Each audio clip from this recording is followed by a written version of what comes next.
Le pedí el divorcio porque después de años de que él trabajara para pagarme la carrera, ahora que me gradué quiere que yo trabaje para pagarle a él la carrera. Los hombres son unos princesos. Cuando Andrés y yo nos casamos, teníamos un plan. O, al menos, yo creía que teníamos un plan. Un plan lógico, inteligente, de futuro. Yo siempre fui la cerebro de la relación, la que veía el panorama completo. Yo tenía potencial, de ese que se nota, de ese que te dicen los profesores en el instituto. Mi sueño era ser arquitecta, construir cosas, dejar una marca. Él, Andrés, es un buen hombre, no me malinterpreten. Es fuerte, trabajador, de esa gente que no le tiene miedo a sudar. Cuando empezamos, él ya trabajaba como capataz de obra, un trabajo duro, de esos que te destrozan la espalda pero que, hay que admitirlo, pagaba las facturas y con creces. Era el arreglo perfecto. Así que nos sentamos y lo hablamos, como dos socios planeando una empresa. La empresa era nuestro futuro. Acordamos que él se encargaría del peso financiero mientras yo estudiaba. Él seguiría en la obra, con sus madrugones y su cuerpo lleno de polvo de cemento, y yo me dedicaría en cuerpo y alma a la universidad. Era una inversión. Él lo dijo, es una inversión en ti, en nosotros. Y a mí me pareció lo más romántico y sensato del mundo. Él ponía el capital inicial, el trabajo duro y físico, y yo ponía el talento, la visión, la promesa de un futuro brillante y sofisticado, lejos del ruido de las hormigoneras. Y así fueron los siguientes 5 años. Años que, para mí, fueron una auténtica maratón de sacrificios. Noches enteras sin dormir a base de café y bebidas energéticas, dibujando planos hasta que me sangraban los ojos. El estrés de las entregas, la presión de los exámenes finales, la competencia feroz con mis compañeros. Yo estaba forjando nuestro futuro, ladrillo a ladrillo, en mi mente y en mis maquetas. Andrés, por su parte, cumplía su rol a la perfección. Se levantaba antes del amanecer, volvía cubierto de mugre, me daba un beso en la frente mientras yo seguía estudiando, cenaba algo rápido y se desplomaba en la cama. Si soy sincera, a veces veía su trabajo como algo simple. Una rutina mecánica. Ir, dar órdenes, mover cosas, volver. No requería el esfuerzo intelectual, la creatividad, la angustia existencial que requería lo mío. Él me apoyaba, claro. Me decía, tú puedes, campeona, y me preparaba la cena cuando veía que yo no era capaz ni de levantar la cabeza de los libros. Y yo se lo agradecía, por supuesto. Pero en mi cabeza, estaba claro quién estaba haciendo el verdadero sacrificio, el que tendría un retorno real. Su trabajo era un medio para un fin. Y el fin era yo. Mi título. Mi carrera. Nuestro futuro, sí, pero un futuro diseñado y liderado por mí. La idea de que esto fuera un intercambio equitativo era una formalidad, un detalle técnico en el gran esquema de las cosas que yo había diseñado para nosotros. El día de mi graduación fue, sin exagerar, uno de los mejores días de mi vida. Ver mi nombre en ese diploma, con la mención de honor al lado, fue la confirmación de todo. Cada noche en vela, cada lágrima de frustración, cada sacrificio había valido la pena. Andrés estaba allí, en primera fila, con un traje que le quedaba un poco apretado y una sonrisa que le ocupaba toda la cara. Aplaudía más fuerte que nadie. Cuando bajé del estrado, me levantó en brazos y me dio vueltas. Lo logramos, me susurraba al oído. Y yo sonreía, pero por dentro pensaba, no, cariño. Lo logré yo. Fue mi esfuerzo el que nos trajo hasta aquí. Su contribución fue importante, sí, como la de un buen patrocinador. Pero la medalla era mía. El universo pareció alinearse para recompensar mi esfuerzo. A las pocas semanas, después de varias entrevistas en las que, obviamente, destaqué, conseguí un puesto increíble. Un puesto de arquitecta junior en uno de los estudios más prestigiosos de la ciudad. El tipo de trabajo por el que mis compañeros de promoción habrían matado. El sueldo era más de lo que había soñado ganar recién salida de la universidad. Cuando recibí mi primera nómina, sentí una oleada de poder y libertad que nunca antes había experimentado. Este era el principio de la vida que me merecía. La vida por la que tanto había luchado. Inmediatamente, mi mente empezó a volar. Empecé a mirar apartamentos de diseño en el centro, de esos con ventanales enormes y cocinas minimalistas. Me compré ropa cara por primera vez en mi vida, trajes de chaqueta que gritaban, mujer exitosa. Planeaba viajes a Copenhague y Tokio para inspirarme, para nutrir mi alma creativa. Hablaba constantemente de nuestro futuro, pero la visión era inequívocamente mía. Andrés sería el orgulloso marido de la arquitecta de éxito, disfrutando de los frutos de mi talento. Era un futuro maravilloso, y yo era la única autora. Mientras yo ascendía, empecé a notar un cambio en él. Cada día volvía de la obra más cansado, más apagado. Las quejas sobre el dolor de espalda eran más frecuentes, las ojeras más profundas. Al principio sentí una punzada de lástima, pero rápidamente se convirtió en una especie de irritación. Su agotamiento físico, su mundo de andamios y ladrillos, me parecía de repente tan anclado al pasado.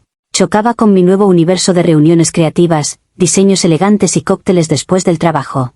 En lugar de sentir empatía, sentía que su cansancio era una especie de lastre, una falta de sintonía con la nueva y excitante fase de nuestras vidas.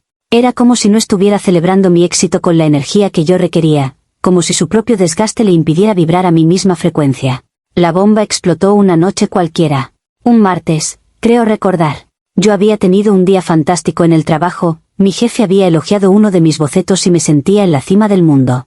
Llegué a casa con una botella de vino caro para celebrar. Andrés había preparado la cena, algo sencillo, como siempre. Estábamos sentados a la mesa, yo contándole con todo lujo de detalles mi triunfo del día, cuando él me interrumpió. Lo hizo con una sonrisa tan llena de orgullo y expectación que, en retrospectiva, me da hasta pena. «Lo logramos, mi amor», me dijo, repitiendo las mismas palabras del día de la graduación. «Estoy tan orgulloso de ti. Has demostrado lo increíble que eres». Asentí, disfrutando del halago, esperando que continuara con alguna otra alabanza. Pero entonces, su tono cambió. Se volvió más serio, más íntimo. «¿Y ahora?», dijo, inclinándose sobre la mesa como si fuera a contarme un secreto. «Como siempre dijimos, es mi turno». Sentí una pequeña punzada de confusión. ¿Su turno de qué? Él, ajeno a mi desconcierto, continuó, con los ojos brillantes de ilusión. Sacó una carpeta que tenía apoyada en una silla cercana y la abrió sobre la mesa. Dentro había folletos de universidades, planes de estudio, incluso una hoja de cálculo. «He estado investigando», dijo, con la emoción de un niño. «Quiero dejar la obra a finales de año. Siempre te lo dije, mi sueño es estudiar historia. Convertirme en profesor. Enseñar a los chavales, ¿te imaginas? Podría hacerlo, Elena. Ahora, gracias a ti, puedo hacerlo». Me señaló la hoja de cálculo. Era un presupuesto detallado. Había calculado cómo podíamos vivir perfectamente con mi sueldo, cómo sus matrículas y gastos quedarían cubiertos. Era un plan meticuloso, una réplica exacta del que habíamos seguido nosotros, pero con los papeles invertidos. Él sería el estudiante a tiempo completo, y yo, la proveedora principal. Fue como si me hubieran arrojado un cubo de agua helada.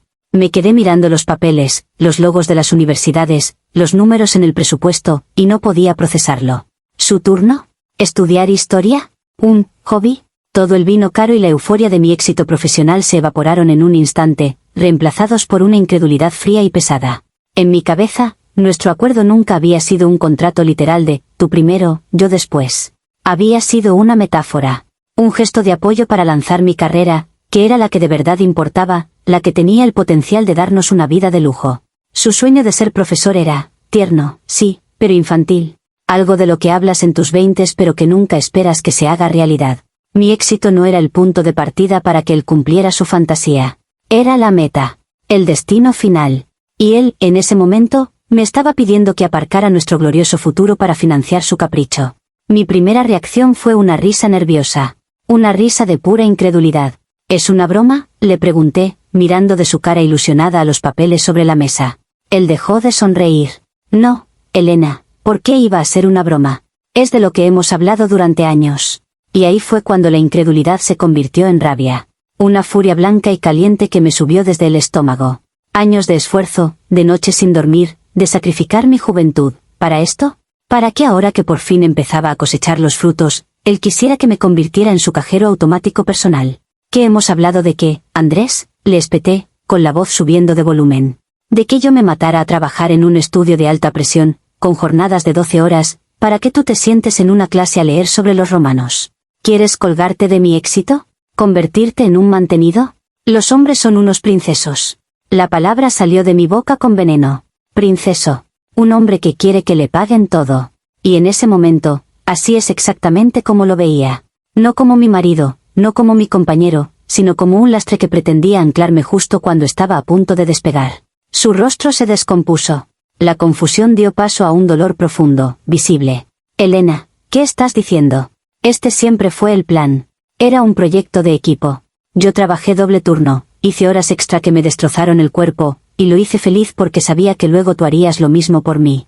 Era una promesa. Intentó tomar mi mano, pero la retiré como si quemara. Su mención a su sacrificio me pareció la manipulación más baja y rastrera. ¿Cómo se atrevía a comparar su trabajo físico con mi agotamiento intelectual y creativo? No era lo mismo. Simplemente no lo era. Las circunstancias han cambiado, le dije, con una frialdad que me sorprendió hasta a mí misma. Cuando hablamos de esto, éramos unos niños. Yo no sabía lo que costaría llegar hasta aquí. No sabía la presión, la responsabilidad que tendría. Yo no firmé un contrato para mantener a un hombre que quiere tomarse unos años sabáticos para encontrarse a sí mismo. Eso no es un equipo, eso es parasitismo. Cada palabra que decía me convencía más de mi propia razón. Él estaba siendo egoísta. Estaba invalidando mi lucha, minimizando mi logro, reduciéndolo a un simple medio para su propio fin. La discusión se volvió un caos de gritos y reproches. Él me recordaba conversaciones, lugares, momentos exactos en los que habíamos hecho esos planes. Y yo lo negaba todo, no los recuerdos en sí, sino su validez actual.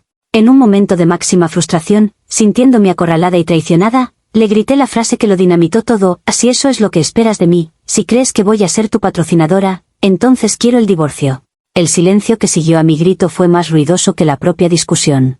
Andrés se quedó mirándome, con los ojos muy abiertos, como si le hubiera golpeado. El dolor en su rostro se había transformado en una especie de resignación vacía. Ya no había lucha, ni intento de convencerme. Era la mirada de alguien que acaba de ver cómo la persona en la que más confiaba le apuñalaba por la espalda. Recogió lentamente los folletos de la universidad y la hoja de cálculo, los metió en la carpeta y la cerró con un chasquido suave que resonó en toda la habitación. No dijo nada durante un largo minuto. Finalmente, levantó la vista y con una voz apenas audible, rota, dijo: de acuerdo. Y eso fue todo. Se levantó de la mesa y se fue a la habitación de invitados. Los días siguientes fueron una niebla de tensión y silencio. Dormíamos en habitaciones separadas. Apenas nos cruzábamos. Cuando lo hacía, veía en él a un extraño. La traición que yo sentía se solidificó, se convirtió en la verdad absoluta de mi narrativa. Él me había engañado. Me había vendido un sueño de apoyo mutuo cuando en realidad solo estaba esperando su momento para aprovecharse de mí. Toda su amabilidad, todo su sacrificio durante mis años de estudio, se tiñó de repente de un matiz siniestro. No fue amor, fue una transacción. Una inversión a largo plazo de la que ahora pretendía cobrar los dividendos. Y yo me negaba a pagar. Para justificar la bomba que había lanzado sobre mi matrimonio, para convencerme a mí misma de que había hecho lo correcto, necesitaba validación externa. Necesitaba que el mundo viera a Andrés como yo lo veía ahora, no como el marido sacrificado, sino como el hombre resentido y vago que, incapaz de soportar el éxito de su mujer, decidió intentar sabotearlo convirtiéndose en una carga. Su deseo de cumplir un sueño no era noble, era una prueba flagrante de su masculinidad frágil. Un hombre de verdad no le pediría a su mujer que lo mantuviera. Un hombre de verdad se alegraría de su éxito y seguiría cumpliendo su rol de proveedor silencioso. Y con esa convicción ardiendo en mi pecho, me senté frente al ordenador. Abrí Reddit. Necesitaba que otros vieran la injusticia. Necesitaba contar mi historia y que me dijeran que sí, que yo era la víctima. Que los hombres, cuando se ven superados por una mujer fuerte e independiente, se convierten en unos auténticos princesos. Reescribí nuestra historia, no como una de promesas rotas, sino como la de una mujer trabajadora que, al alcanzar la cima, descubrió la verdadera y decepcionante naturaleza del hombre con el que se había casado. Y con cada palabra que tecleaba, mi certeza se hacía más fuerte. Yo no estaba destruyendo mi matrimonio. Estaba escapando de una estafa. Comentarios populares de Reddit, sobre la historia principal. Usuario anónimo 1, sinceramente, eres una persona horrible. Él cumplió su parte de un trato que os beneficiaba a ambos a largo plazo. Invirtió años de su vida y de su salud física en tu futuro, basándose en una promesa. Ahora que llega el momento de que tú cumplas, no solo te echas atrás, sino que lo humillas llamándole princeso. La hipocresía es asombrosa. Respuesta de la OP, ¿hipocresía? Por favor. Las circunstancias cambian. Una cosa es hablar de planes cuando tienes 20 años y otra es la realidad de una carrera exigente. Su sacrificio fue trabajar, algo que millones de personas hacen.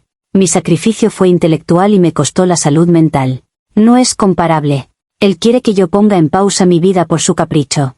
Eso no es un trato, es egoísmo. Usuario anónimo 2, tienes un sentido del merecimiento tóxico. Lo logré yo, dices. No, lo lograron juntos. El matrimonio es un equipo. Él fue tu mayor apoyo y ahora que ha llegado tu momento de ser el suyo, le das una patada. Él no quiere colgarse de tu éxito, quiere que se cumpla el plan que os permitió a ti tener ese éxito en primer lugar. Eres el asole, el malo de la historia, al 100%.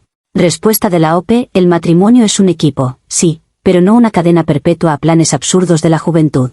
El equipo debería celebrar que la jugadora estrella, yo, ha conseguido un contrato millonario, no pedirle que se siente en el banquillo para que otro que nunca ha entrenado pueda jugar. Su sueño no es realista ni nos beneficia como pareja.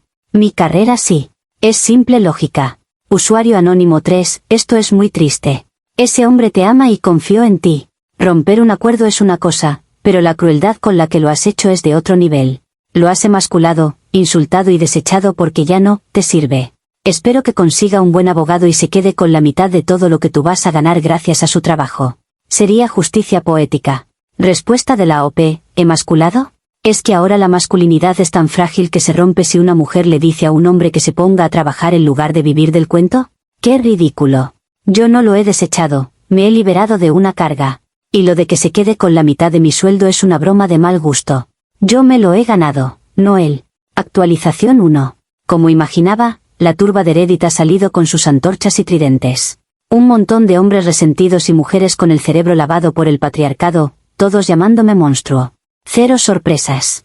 Es la reacción estándar cuando una mujer se atreve a priorizar su carrera y su futuro por encima de los caprichos de un hombre. Me acusan de romper una promesa sagrada. ¿Qué promesa? ¿La de ser su cartera para toda la vida? La gente no entiende lo que es la ambición real, lo que cuesta llegar a la cima. Creen que es un camino de rosas, y no una guerra diaria. Sus críticas solo me reafirman. He tomado la decisión correcta al alejarme de una mentalidad que quería anclarme. Buscando un poco de cordura y apoyo real, llamé a mi hermana Sofía. Siempre hemos estado muy unidas y ella ha sido testigo de toda mi lucha. Le conté la historia, esperando un «estoy contigo, Elena», un «por fin te has librado». Pero su reacción fue un jarro de agua fría. Hubo un largo silencio al otro lado de la línea. Luego, su voz, llena de una decepción que me atravesó como un cuchillo. «Elena, ¿te estás escuchando?», me dijo. Yo estaba allí. Estaba en esa cena de vuestro aniversario, hace 3 años, cuando le dijiste, palabra por palabra, «Amor, aguanta un poco más, que cuando yo me gradúe, te juro que trabajaré el doble si hace falta para que puedas colgar el casco y coger los libros». ¿No te acuerdas de eso? Su pregunta me dejó sin aliento por un segundo.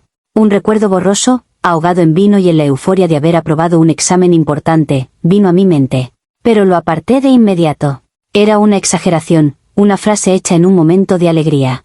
No un contrato de sangre. Sofía, eso fue una forma de hablar, de animarle, le contesté a la defensiva. No puedes tomarte esas cosas literalmente.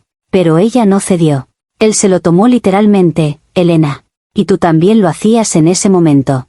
Estás siendo increíblemente injusta. Andrés, te ha dado todo. La conversación terminó con ella pidiéndome que recapacitara y yo acusándola de estar celosa de mi éxito y de ponerse, como siempre, del lado de los hombres. Colgué sintiéndome más sola y traicionada que nunca. Decidí que no necesitaba la aprobación de nadie. Ni de anónimos de internet ni de mi propia hermana. Lo que necesitaba era acción. Fui a ver a una abogada, una mujer de aspecto fiero y elegante que me recomendaron. Le conté mi versión de la historia, esperando que, como mujer, entendiera mi postura. Quería un divorcio rápido, limpio. Quería pasar página y empezar mi nueva vida sin ataduras. La abogada me escuchó atentamente, sin mostrar ninguna emoción. Cuando terminé, ajustó sus gafas de diseño y me dio la primera dosis de realidad legal. Entiendo tu posición, dijo con una voz neutra. Pero tienes que entender la de la ley. Se casaron en régimen de bienes gananciales. Eso significa que, desde el día de la boda, todo lo que han ganado, ambos, es de los 2 al 50%. Incluyendo el sueldo que estás ganando ahora. Y los ahorros que acumularon mientras él trabajaba. Sentí que el suelo se abría bajo mis pies. Pero la cosa empeoró. Además, continuó, dado que él ha sufragado tus estudios durante 5 años, sacrificando su propio potencial de ingresos y desarrollo profesional, y existe un acuerdo verbal claro, es muy probable que él pueda solicitar, y obtener, una pensión compensatoria para reequilibrar la situación económica tras el divorcio. La idea de no solo tener que darle la mitad de mis ahorros, sino encima pasarle una pensión mensual al princeso, que quería dejar de trabajar, me provocó una náusea tan intensa que tuve que agarrarme a la silla para no caerme. Actualización final. El proceso de divorcio fue la experiencia más humillante y frustrante de mi vida. Cada paso del camino sentía que el sistema estaba diseñado para castigar a las mujeres exitosas. Andrés, siguiendo el consejo de su abogado, no fue agresivo. No me atacó. Fue peor, fue metódico. No pidió la pensión compensatoria, algo que su abogado me dijo después que hizo como un gesto de buena voluntad, lo cual me pareció el colmo del paternalismo. Sin embargo, lo que sí hizo fue luchar por lo que consideraba justo en la división de bienes, y lo hizo con pruebas. Su abogado presentó una montaña de documentos que me hicieron parecer una mentirosa y una desagradecida. Sacaron emails antiguos, de cuando empezábamos, llenos de ilusión, donde yo le enviaba links de la Facultad de Historia de la universidad local con el asunto, mira, para cuando sea tu turno. Presentaron presupuestos que habíamos hecho juntos en una servilleta una noche, calculando cuánto necesitaríamos para vivir con mi futuro sueldo de arquitecta mientras él estudiaba. No lo presentaban como una acusación, sino como una prueba irrefutable de que nuestro plan no era una fantasía mía, sino el pilar sobre el que habíamos construido nuestro matrimonio. Me vi acorralada. Mi abogada me lo dejó muy claro, podíamos ir a juicio y perder estrepitosamente, quedando yo como la villana que rompió un pacto documentado, o podíamos llegar a un acuerdo. Apreté los dientes y acepté el acuerdo. El resultado fue devastador para mis planes. Una parte muy significativa de los ahorros que habíamos acumulado durante años, y que yo consideraba míos, por derecho de conquista, fueron transferidos a su cuenta. La mitad de mis acciones de la empresa, que me habían dado como bonus de bienvenida, también. El apartamento de diseño en el centro se convirtió en un sueño imposible. Mi nueva vida de lujo se había reducido drásticamente antes de empezar. Me sentía robada. Así que aquí estoy, divorciada, en un apartamento mucho más modesto del que había planeado. Veo mis extractos bancarios y siento una rabia sorda. Andrés, por lo que sé a través de amigos comunes, mi hermana ya casi no me habla, se ha matriculado en historia. Ha usado el dinero del divorcio, mi dinero, para financiar su escapada de la vida real. Ha conseguido exactamente lo que quería. Me ha utilizado, ha usado mi ambición como trampolín para su propia comodidad. Y lo ha hecho todo con una sonrisa, pareciendo el bueno de la película, el hombre razonable. Mi historia, la que cuento a quien quiera escuchar, es una advertencia. Una advertencia a todas las mujeres que luchan por llegar a lo más alto. Cuidado con quien tenéis al lado. Porque en el momento en que lo consigáis, en el momento en que demostréis que podéis ser la principal fuente de ingresos, la verdadera naturaleza de los hombres sale a la luz. Se volverán dependientes, resentidos. Intentarán aprovecharse de vuestro trabajo. Son unos princesos, todos ellos, disfrazados de príncipes azules hasta que llega la hora de pagar las facturas. Yo me libré, sí, pero me costó la mitad de mi reino. Y esa es una lección que nunca olvidaré. Comentarios populares de Reddit, sobre la actualización final. Usuario anónimo 4, mi dinero, sigues diciendo. Nunca fue tu dinero. Era el dinero del equipo que formabais. Un equipo que tú decidiste abandonar. No te han robado, se ha hecho justicia. Él no se ha escapado de la vida real, está empezando una nueva vida que se ganó a pulso trabajando para que tú tuvieras la tuya. La única persona que se engaña aquí eres tú. Respuesta de la OP, qué fácil es hablar de equipo, cuando no eres tú quien tiene que trabajar 12 horas al día. El dinero lo generó mi talento y mi esfuerzo. Su trabajo fue temporal, el mío es una carrera. Él simplemente cobró su inversión. Fue una transacción de negocios, no un matrimonio. Al menos ahora lo veo claro. Usuario anónimo 5, esta actualización es increíble. Un juez y 2 abogados te han demostrado con pruebas que tenías un acuerdo y que estabas equivocada, te han obligado a cumplirlo, y tu conclusión es que eres una víctima de un complot masculino para robar a las mujeres exitosas. Tu capacidad para retorcer la realidad y no aceptar ninguna responsabilidad es digna de estudio. Respuesta de la OP, no he retorcido nada. He expuesto la cruda realidad. El sistema legal está hecho por y para hombres. Protege sus intereses. Si los papeles se hubieran invertido y yo le hubiera pedido eso a él, todo el mundo me habría llamado mantenida y cazafortunas. Pero como es un hombre, es un soñador que busca justicia. La doble moral es asquerosa. Usuario anónimo 6, felicidades a Andrés. Ha escapado de una relación con una narcisista egocéntrica y además va a poder cumplir su sueño. A veces, la vida es justa. A ti, te deseo suerte. La vas a necesitar, porque con esa actitud, vas a acabar muy sola, por muy exitosa que seas en tu carrera. Respuesta de la OP, no necesito suerte, tengo talento. Y prefiero estar sola que mal acompañada por alguien que ve mi éxito como su oportunidad para jubilarse anticipadamente. La gente como ustedes nunca entenderá lo que es tener verdadera ambición. Seguid defendiendo a los mediocres. Yo seguiré construyendo mi imperio, aunque ahora tenga que empezar con la mitad de los ladrillos.